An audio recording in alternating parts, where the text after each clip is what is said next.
Buenas tardes, nosotros somos el equipo número 2 y está conformado por Said Vega, Zaire Espinosa, Ignacio Aros y por mí, Dulce Saavedra. Nosotros le vamos a hablar sobre los bacilos gram positivos y sobre la norma oficial mexicana 022 SSA 2 2012.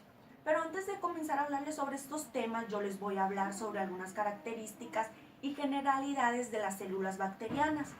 Desde 1968, las bacterias están oficialmente incluidas en el reino procariota debido a su núcleo primitivo, junto con las algas azules y las arquenobacterias. La gran mayoría son de vida libre y solo unas pocas especies son parásitas. Las bacterias miden entre 1 y 6 micras de longitud y solo algunos espirilos o filamentos llegan a medir entre 40 o 50 micras. Algunas son de forma esférica y le llamamos cocos, otras tienen forma de bastón, es decir, son cilíndricas, las cuales llamamos bacilos, y otras tienen forma de espirilos. Para estudiar su forma y agrupación se les ha teñido con diferentes colores, de los cuales los más usados es la tinción Gram. Las estructuras de las células bacterianas son la cápsula, la pared, la membrana citoplasmática, el periplasma, el mesosoma, los flagelos, los pilis, las fibras, el citoplasma, el núcleo, los plásmidos, las inclusiones, las vacuolas y las esporas. Ahora les hablaré sobre los bacilos gram positivos. Las bacterias del género bacilos están formados por microorganismos bacilares gram positivos de distribución mundial, relacionados con el ser humano y los animales, sobre todo los herbívoros. Pueden formar parte de la flora saprófita, normal o comensales, o ser muy patógenos, es decir, son infecciones comunitarias e infecciones nasocomensales. Por otra parte, esta bacteria tuvo un relevante protagonismo en los inicios de la microbiología como ciencia. La vacuna atenuada de Louis Pasteur en el año de 1881. Son bacterias cilíndricas que en la tinción Gram están adquiriendo un color azul intenso o morado. Su respiración es aerobia o anaerobia, facultativa, con un tamaño de 3 a 9 micras por 0.4 a 2 micras y esporas redondas. Estas bacterias se agrupan en parejas o en cadenas más o menos largas. Algunas especies poseen cápsulas y otras no. Algunas son móviles y otras son inmóviles. Por lo general son poco exigentes en los medios de cultivo. Numerosas especies son bacterias saprófitas del suelo, el agua, la materia orgánica en descomposición y el medio ambiente, contribuyendo contaminantes habitualmente de los medios de cultivo. Otros se aíslan como microflora normal de las heces de los animales y del hombre. Solo algunos tienen un interés patógeno. A continuación les hablaré sobre los bacilos anthracis y sobre los bacilos cerus. Es un bacilo gram positivo inmóvil que posee una cápsula polipéptica que origina unas colonias rugosas de color blanco a blanco grisáceo en medios no exigentes, en catalasa positivo, no hemolítico, en agar en sangre y sensible a la penicilina y al bacterógrafo gamma. En el organismo humano, los bacilos o las esporas son fagocitadas por los macrófagos. Las esporas germinan en unos 90 minutos. Los bacilos se multiplican en los ganglios linfáticos, dando lugar a una linfodenitis hemorrágico. La toxina letal se forma cuando el antígeno protector se combina con el factor letal y actúa aumentando el metabolismo oxidativo de los macrófagos con liberación de citocinas, con el factor de necrosis tumoral alfa y la interleucina, lo que produce shock y la muerte. Bacillus cerus es un bacilo gram positivo beta hemolítico y que dispone de flagelos perítricos que le confieren movilidad. Este microorganismo huésped normal del intestino es causante de intoxicaciones alimentarias debido a sus toxinas que actúan produciendo diarrea a través del sistema cíclico de las células epiteliales e intestinales. Causan necrosis histírica medida por enzimas citotóxicas como la cerolucina y la fosfolipasa. Como bacteria oportunista, Acerus produciendo infecciones en individuos inmunodepresores o tras traumatismos oculares. Epidemiología. El reservorio de Bacillus anthracis es el suelo donde las esporas pueden resistir a los factores ambientales durante muchos años. Del suelo pasan a los animales herbívoros que pastan en los terrenos contaminados y por vía cutánea, aérea, digestiva, que llegan al hombre. Se distingue un carbuco agrícola por contacto con los animales infectados y un carbuco industrial por la manipulación de pieles, lanas, cuero y otros productos de animales enfermos contaminados con esporas carbucosas. En ambos casos, la puerta de entrada es cutánea, afectando a las zonas descubiertas y dando lugar a las lesiones características.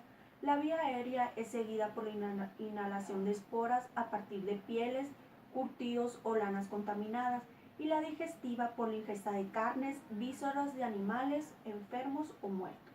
Por otra parte, Bacillus anthracis es un agente utilizado como arma biológica usado por primera vez en 1940 por el ejército japonés en Manchuria.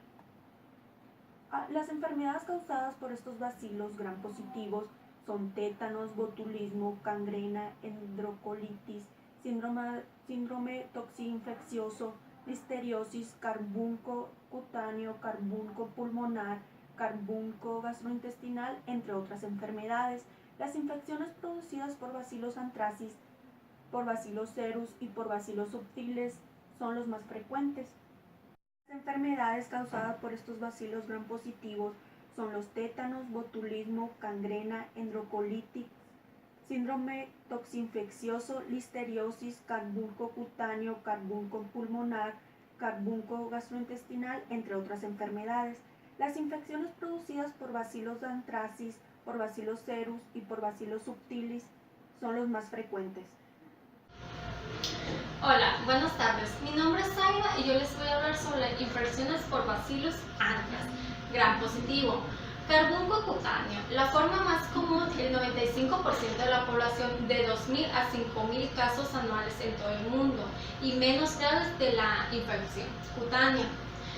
Como carbunco o pústula maligna, en la bibliografía científica hispana es anthrax en la anglosajona. Se caracteriza por una lesión papulovesicular en el lugar de inoculación, por lo general en zonas descubiertas como manos, cabeza y piernas. El contagio es por una mordedura de un animal y también puede ser por un corte accidental. Signos y síntomas. La lesión evoluciona a filtrena con exudado, turbio muy rico en bacilos. En pocos días, de 2 a 5 días, se puede manifestar hasta llegar a escarificarse en escara negra. En este momento evoluto se presenta una úlcera necrótica, irregular e indolora, de tamaño variable. La lesión está implantada sobre una zona de eritema edematosal. Otra de la enfermedad es gastrointestinal, muy raro porque no suele pensarse a su existencia y por lo tanto no se diagnostica su contagio. Se produce tras la ingestión de esporas de Bacillus anthracis, vinculadas por carne, vacuna o vino contaminado. La prevención. La sanidad veterinaria debe encargarse de prevenir la contaminación de los animales, por ejemplo, vacunándolos, y evitar, en su caso, la disminución de las esporas a partir de los animales muertos de vacunco, la resistencia de las esporas de Bacillus. Carbunco, el tratamiento de elección sigue siendo la penicilina intravenosa durante al menos una semana o 10 días. En caso de alergia a los beta-lactámicos o por la posible existencia de bacterias resistentes manipuladoras, se recomiendan ciprofloxacino 400 miligramos cada 12 horas o doxiciclina 200 miligramos cada 12 horas por vía intravenosa, como quimioprofilaxis en casos de bioterrorismo. En otras especies de bacilos se debe realizar un estudio de la sensibilidad in vitro en virtud de la existencia de beta-lactámicos o por otros mecanismos de resistencia. Bacillus cereus es por definición resistencia a las penicilinas y cefalosporina. por lo que su uso está contraindicado. En el caso de infecciones por Bacillus cereus, se recomienda gentamicina. En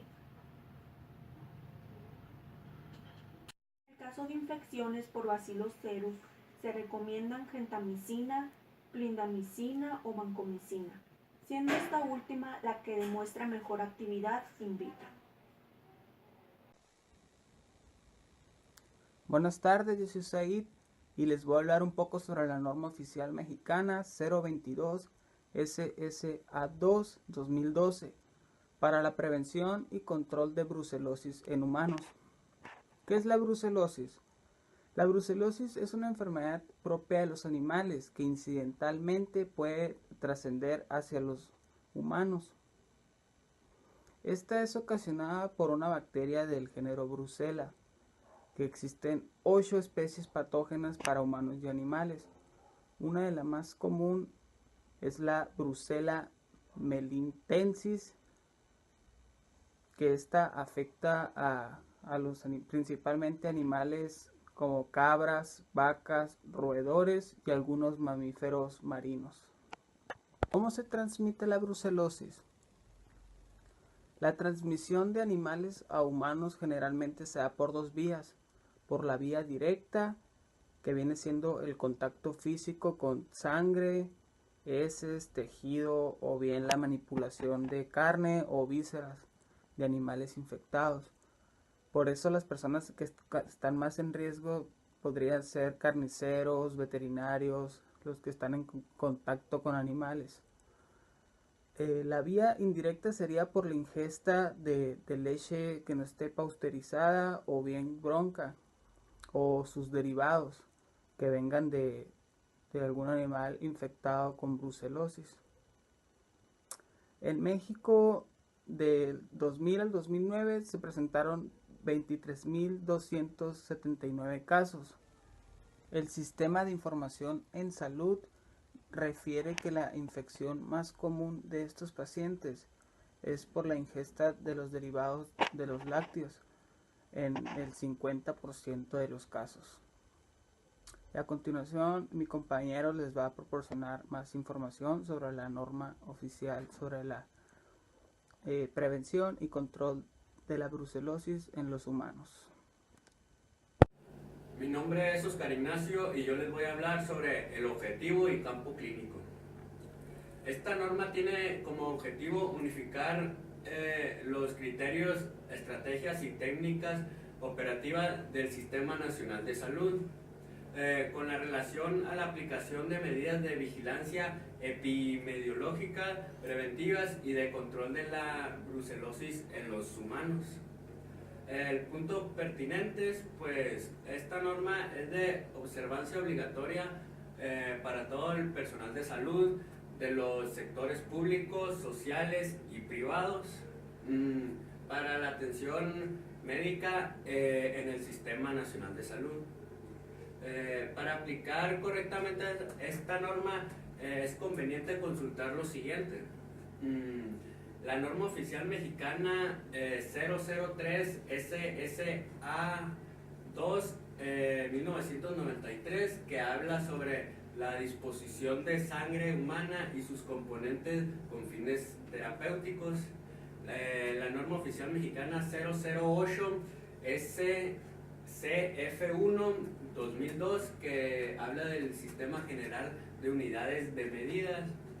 Y la norma oficial mexicana 017 SSA2 1994 para la vigilancia epidemiológica, y la norma oficial mexicana 168 SSA1 1988 del expediente clínico. Y por último, la norma oficial mexicana 220 SSA1 2002, que es la instalación y operación de la farmacovigilancia.